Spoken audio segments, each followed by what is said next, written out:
Hello दोस्तों, मेरे channel पे आप लोग का स्वागत है। आज हम लोग पढ़ेंगे AIMSCRE 2026 के expected GK question.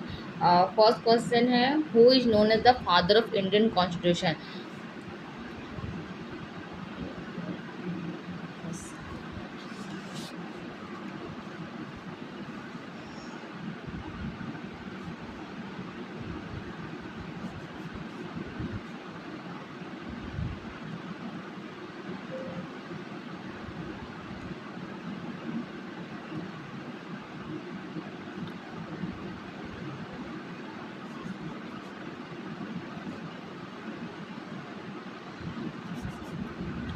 First question, who is known as the father of Indian constitution. भारतीय संविधान के जनक किसे कहा जाता है? Father of Indian constitution, father of Indian constitution, constitution कौन है? Anyone suggest? Doctor B R Ambedkar. कौन है? Doctor B R Ambedkar.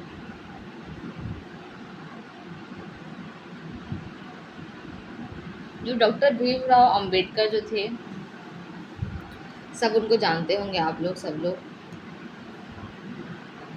कौन थे, कोई बता सकता है कि उनके बारे में कुछ डिटेल किसी को अगर पता है तो आप लोग बता सकते हैं।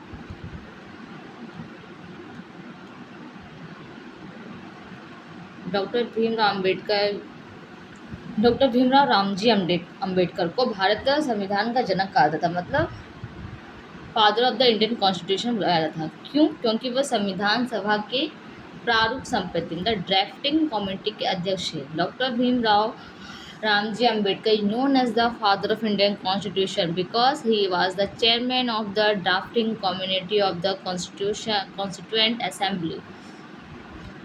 प्रारूप समिति का मुख्य कार्य भारत का संविधान तैयार करना था।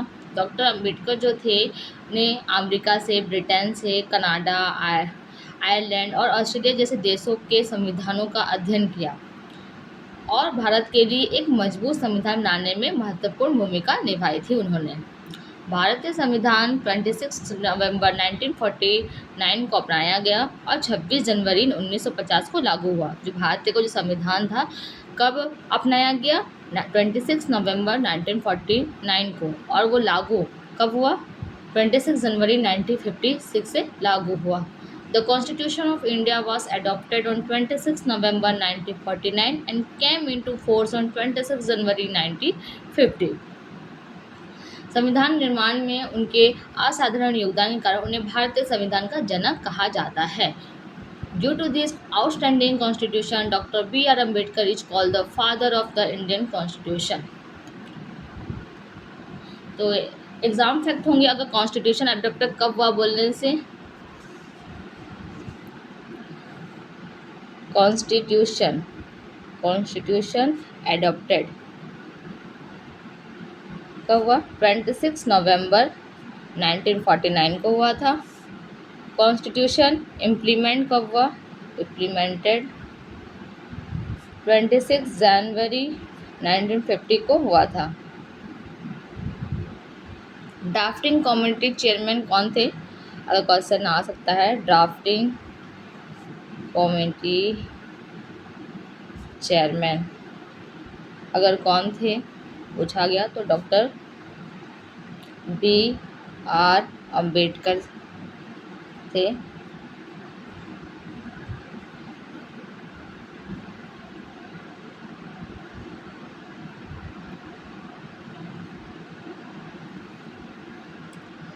नेक्स्ट क्वेश्चन है, which gas is most abundant in earth atmosphere. पृथ्वी के वायुमंडल में सबसे अधिक मात्रा में कौन सी गैस पाई जाती है?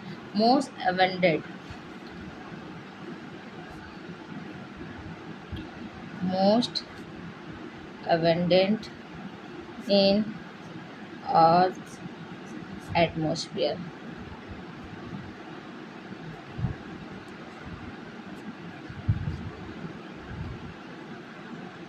Which gas is the most abundant in atmosphere? पृथ्वी के वायुमंडल में सबसे अधिक मात्रा में कौन सी गैस पाई जाती है? आंसर क्या होगा? Nitrogen. The earth's atmosphere is made of different gases. बहुत से डिफरेंट गैसेस से पृथ्वी की जो वायुमंडल में कई गैसों से मिलकर बना हुआ है। Nitrogen is the most abundant gases. इनमें से नाइट्रोजन सबसे अधिक मात्रा में पाई जाती है। And makes of about 78% of the atmosphere, जो लगभग 78% होती है एटमॉस्फेयर में। Oxygen is the second most abundant gases with about 21%। मतलब जो सेकेंड मोस्ट अबंडेंट गैसेस है वो क्या है? ऑक्सीजन है। कितना परसेंट होता है? 21% होता है। ऑक्सीजन लगभग 21% होती है।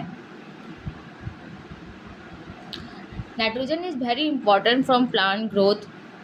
नाइट्रोजन पौधों की वृद्धि के लिए बहुत इंपॉर्टेंट होती है, प्लांट ग्रोथ के लिए बहुत इंपॉर्टेंट होती है। Although humans can not directly use atmospheric nitrogen, plant obtain it through the nitrogen cycle. मतलब जो पौधे नाइट्रोजन चक्र, मतलब जो नाइट्रोजन साइकिल के माध्यम से ही इसका उपयोग करते हैं।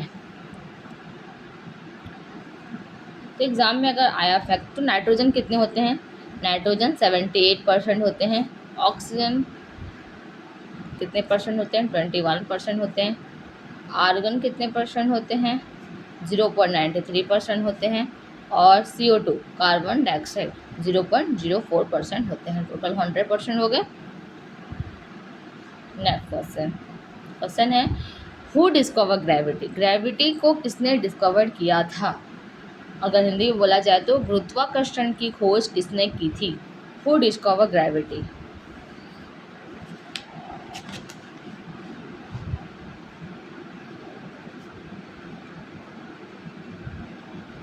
Who discover gravity? तो वो किसने किया था? इसैक न्यूटन ने किया था। Sir Isaac Newton. Sir Isaac Newton ने किए थे। Sir Isaac Newton discover the law of gravity. Sir Isaac Newton ने गुरुत्वाकर्षण के नियम की खोज की, मतलब लॉ ऑफ ग्रेविटी की खोज की थी उन्होंने। According to a popular story, Newton was sitting under an apple. प्रसिद्ध कहानी के अनुसार वे एक पेड़ के नीचे बैठे थे और under an apple tree when an apple fell from the tree, मतलब और सब बैठे थे और एक सेब मतलब नीचे गिरा। According to a popular story, Newton was sitting on an apple tree when an apple fell from the tree. This incident made him think about why objects always fall toward the earth. जिससे उन्होंने सोचा कि वस्तुएं हमेशा पृथ्वी की ओर ही क्यों गिरती है। He concluded that a force attracts objects toward the earth. This force is called gravity. क्या है? He concluded that a force attracts objects toward the earth. This force is called gravity. उन्होंने निष्कर्ष निकाला कि पृथ्वी वस्तुओं को अपनी ओर खींचती है। इस बल को ग्रेविटी कहते हैं, गुरुत्वाकर्षण कहते हैं। एग्जाम के अगर फैक्ट आएंगे तो साइंटिस्ट इसैक न्यूटन थे। कंट्री कौन था? कंट्री कौन सा था? कंट्री इंग्लैंड था। England. Gravity keeps planet in orbit. Gravity keeps planet in orbit. Unit of force. Unit of force क्या होगा इसका? न्यूटन होगा। Newton.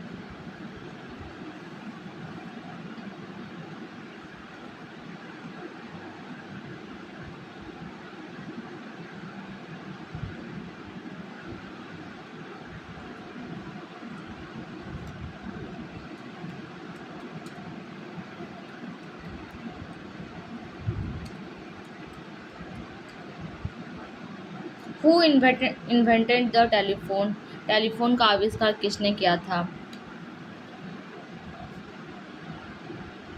Who invented the telephone?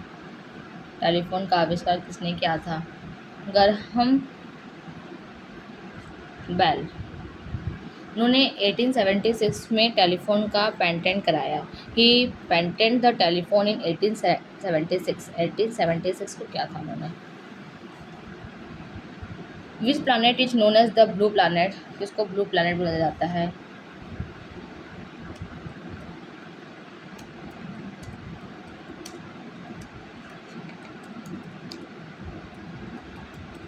Anyone suggest.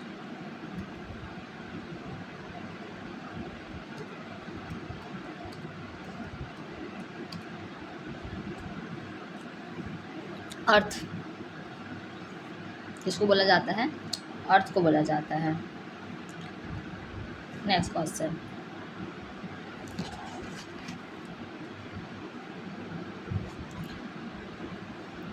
Please मेरे चैनल को आप लोग सब्सक्राइब कीजिए। Who is known as the iron man of India. Iron man of India, Bharat के लोह पुरुष किसे कहा जाता है। आयरन मैन ऑफ इंडिया किसे कहा जाता है, किसे कहा जाता है। सरदार वल्लभ भाई पटेल को कहा जाता है। किसको कहा जाता है, सरदार वल्लभ भाई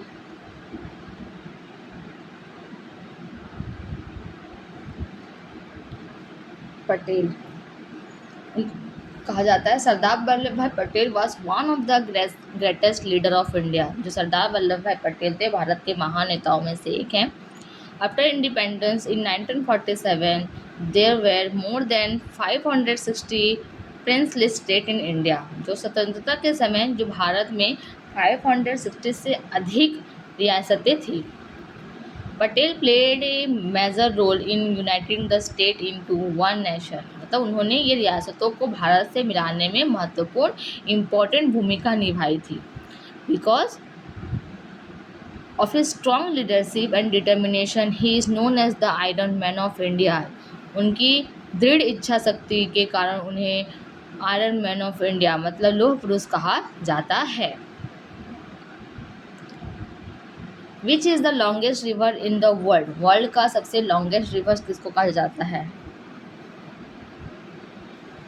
longest river in the world, world का लॉन्गेस्ट रिवर, विश्व की सबसे लंबी नदी कौन सी है अगर पूछा जाएगा तो क्या है, Nile river.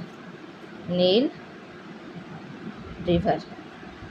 The Nile river flow through several African countries and is about 6,650 kilometre long. The Nile नदी जो है विश्व की, वर्ल्ड की सबसे लंबी नदी मानी जाती है और इसकी जो लंबाई है कितनी है, 6,650 किलोमीटर लगभग है। It has been important source of water, agriculture, transportation since ancient time. यह अफ्रीका के कई देशों से होकर बहती है और प्राचीन सभ्यताओं के विकास में महत्वपूर्ण रही है। It has been important source of water है, वाटर का इम्पोर्टेंट सोर्स है, agriculture, transportation in ancient time.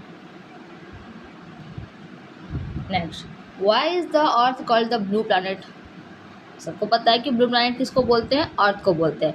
पर पृथ्वी को अर्थ ब्लू प्लैनेट क्यों कहा जाता है, पृथ्वी को नीला ग्रह क्यों कहा जाता है। Why is the earth called the blue planet.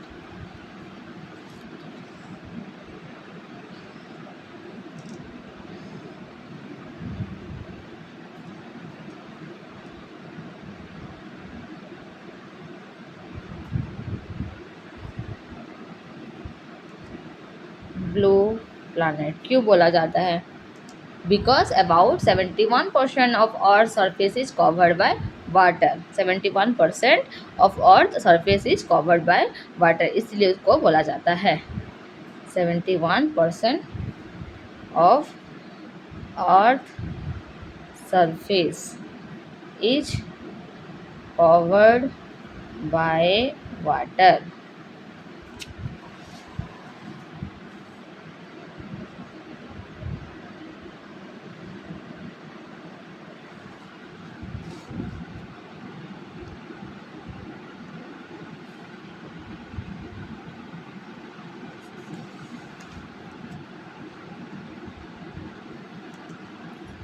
When viewed from space, Earth appears blue because most of the surface is covered by ocean and sea.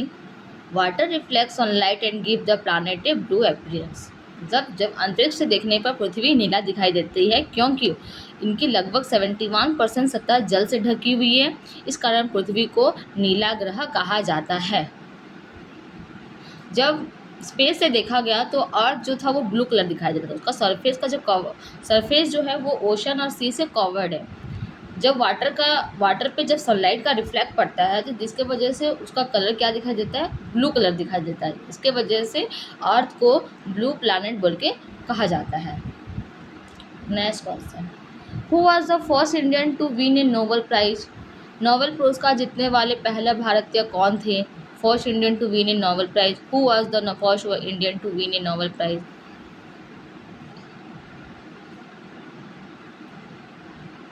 First Nobel prize, first Nobel prize किनको मिला था? रविंद्रनाथ टैगोर जी को मिला था। किन्हें मिला था? रविंद्रनाथ टैगोर। रविंद्रनाथ टैगोर। क्यों मिला था? Because Rabindranath Tagore received the Nobel prize in literature in 1913 for his famous work Gitanjali. Rabindranath Tagore को 1930 में उनकी प्रसिद्ध कृति गीतांजलि के लिए साहित्य का नोबेल पुरस्कार मिला था। Rabindranath Tagore received the Nobel prize in literature in 1930 for his famous work Gitanjali. He became the first Indian and first Asian Nobel laureate. Way Nobel पुरस्कार पाने वाले पहले भारतीय और पहले एशियाई व्यक्ति थे। मतलब फर्स्ट नोबेल पुरस्कार पाने वाले पहले इंडियन थे और पहले एशियाई व्यक्ति थे। ओके,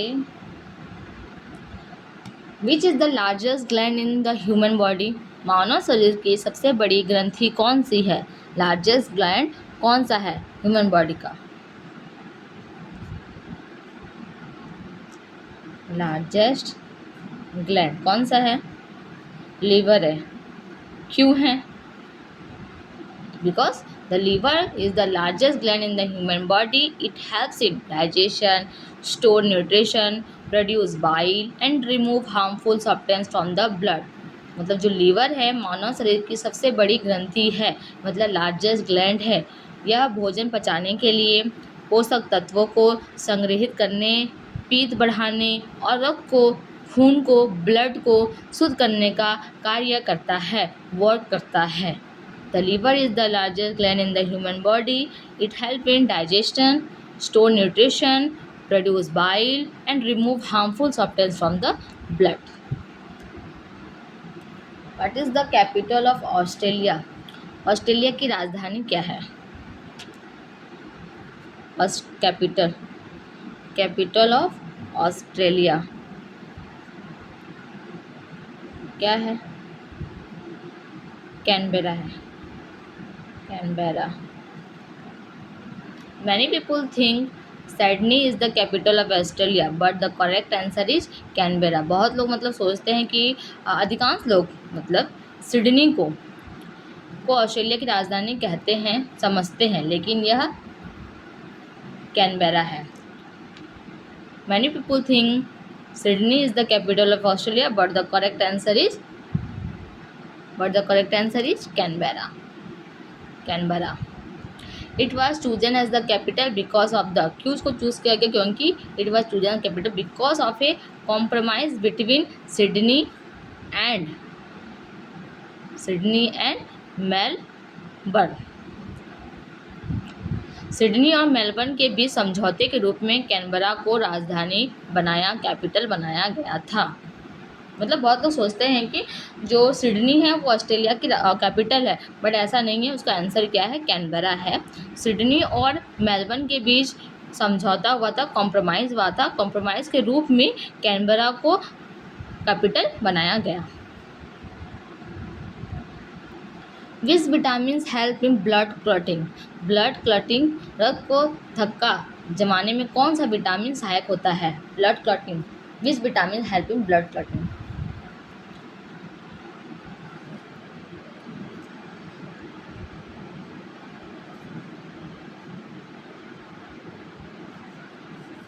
कौन सा विटामिन? विटामिन के.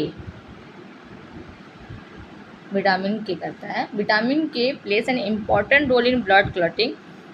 If the body lacks vitamin K, excessive bleeding and may occur even from small injury. तो विटामिन के रक्त का धक्का जमाने में महत्वपूर्ण भूमिका निभाता है। इसकी कमी होने पर मामूली चोट लगने पर भी अधिक रक्तस्राव हो सकता है, अगर इसकी कमी होगी तो। अच्छा, नेक्स्ट क्वेश्चन है, which country is known as the land of rising sun. उगते सूरज का देश किसे कहा जाता है? Anyone suggest? किसी को पता है? Land of rising sun, rising sun, उगते सूरज का देश किसे कहा जाता है? Which country is known as the land of rising sun किसे कहा जाता है? जापान को बोला जाता है। किसको कहा जाता है? Japan. Japan is located in the eastern part of Asia. जो जापान है एशिया के पूर्वी भाग में, ईस्टर्न पार्ट में स्थित है। Since the sun appear to rise first in the east, पूर्व दिशा में होने के कारण वहाँ पे सूर्य सबसे पहले मतलब दिखाई देता है। Japan is called the land of rising sun, इसी के लिए जापान को उगते सूरज का देश कहा जाता है।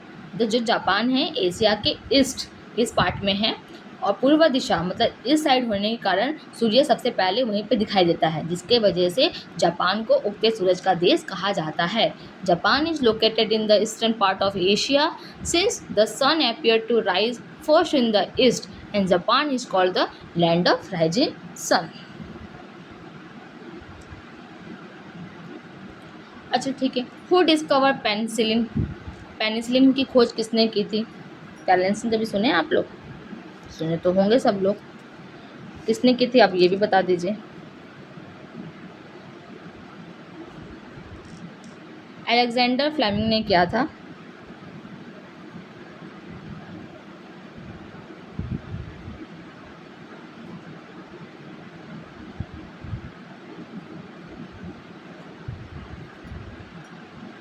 जो अलेक्जेंडर फ्लेमिंग डिस्कवर्ड पेनिसिलिन इन कब किए थे? 1928 में किए थे। कब किए थे? 1928 में किए थे। ठीक है, अलेक्जेंडर फ्लेमिंग ने 1928 में पेनिसिलिन की खोज की थी। It become the world first antibiotic and save million of lives from bacterial infection. It becomes the world first antibiotic and save million of the lives from bacterial infection. मतलब यह दुनिया की ऐसी पहली एंटीबायोटिक दवा थी, मतलब दुनिया की पहली एंटीबायोटिक दवा थी जिसने लाखों लोगों की जान बचाई थी।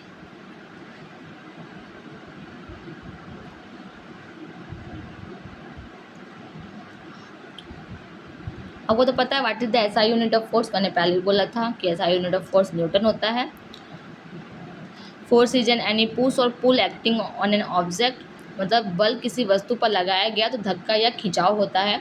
तो SI unit of force is newton, named after the sir Isaac Newton के नाम पे रखा गया था। इसकी एसआई यूनिट न्यूटन है, जिसका नाम वैज्ञानिक साइंटिस्ट आइजैक न्यूटन के सम्मान में रखा गया था।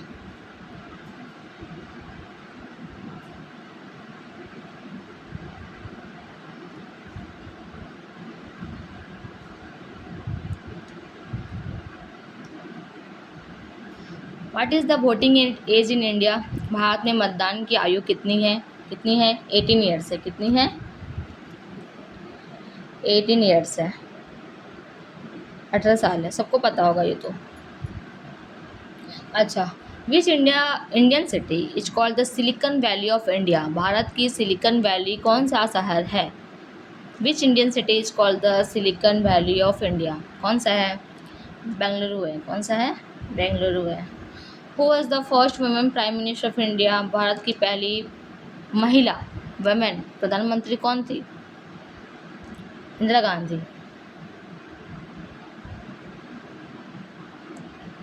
What is the study of earthquake called, मतलब भूकंपों के अध्ययन को क्या कहते हैं? What is the study of earthquake called, क्या बोलते हैं इसको? सेस्मोलॉजी बोलते हैं। क्या बोलते हैं? मैं स्पेलिंग लिख दे रही हूँ मैं इसका, सेस्मोलॉजी बोलते हैं। भूकंपों के अध्ययन को क्या कहते हैं बोलने से? Seismology. What is the study of earthquake called? Seismology. अच्छा ठीक है, what is the smallest bone in human body, मतलब मानव शरीर की सबसे छोटी हड्डी कौन सी है?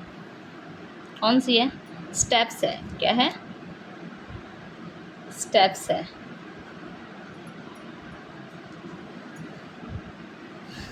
विच is the highest civilian award in India, मतलब भारत का सर्वोच्च नागरिक सम्मान कौन सा है?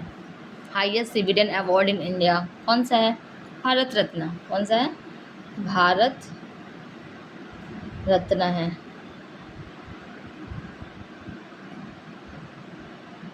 What is the capital of Nepal, Nepal की राजधानी क्या है? काठमांडू है। क्या है? काठमांडू। काठमांडू। काठमांडू है। How many chambers are there in the human heart, मानव हृदय में कितने कक्ष होते हैं, कितने चैम्बर्स होते हैं? कितने होते हैं? टोटल 4 होते हैं। कितने होते हैं? टोटल 4 होते हैं।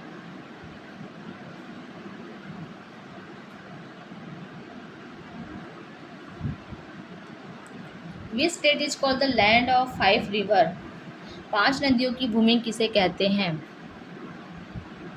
Which state is called the land of 5 river, किसे बोला जाता है? किसे बोला जाता है? पंजाब को बोला जाता है। लैंड ऑफ 5 रिवर्स, 5 रिवर्स किसे बोला जाता है? पंजाब को बोला जाता है। बस बेसिक है। मतलब पता होने पे भी वहाँ पे जब जाओगे एग्जाम देने लगेगा अरे तुम्हें पढ़ा नहीं पड़, बेसिक है। 5 रिवर्स मतलब 5 नदियों की भूमि किसे कहते हैं? मतलब पंजाब कहते हैं। What is the capital of Canada, Canada की कैपिटल क्या है? कनाडा की राजधानी क्या होता है? ओटावा होता है। क्या होता है? Ottawa.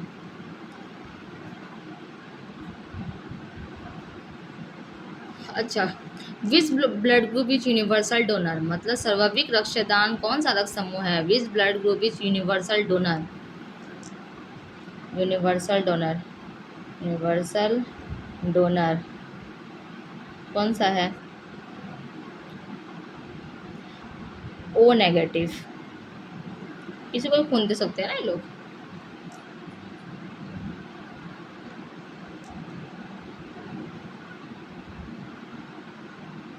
Which blood group is universal recipient, सर्वाधिक रक्तग्राही कौन सा रक्त समूह है? Which blood group is universal recipient, जो डोनर है ये लोग रिसिपेंट, लो रिसिपेंट कौन से हैं? ये डोनर हुए कि नहीं?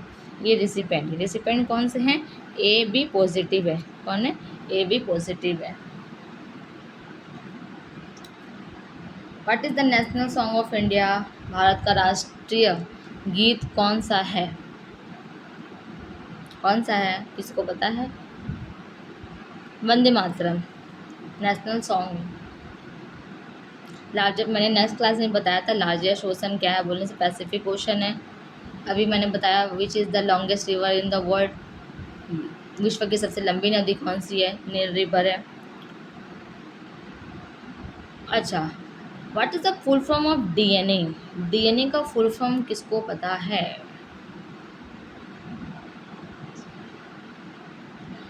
डीएक्स, किसी को पता है? प्लीज़ बताएं।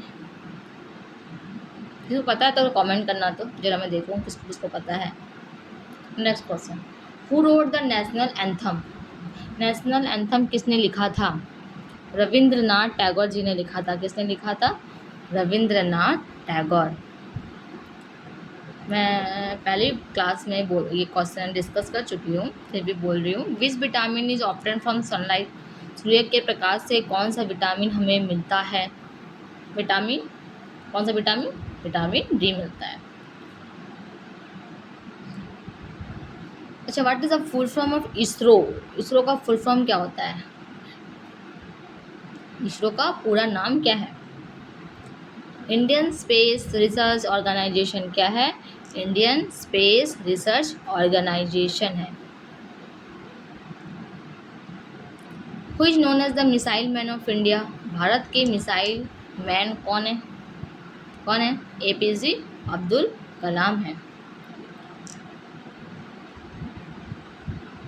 अच्छा, what is the SI unit of temperature? Temperature का एसआई यूनिट क्या होता है?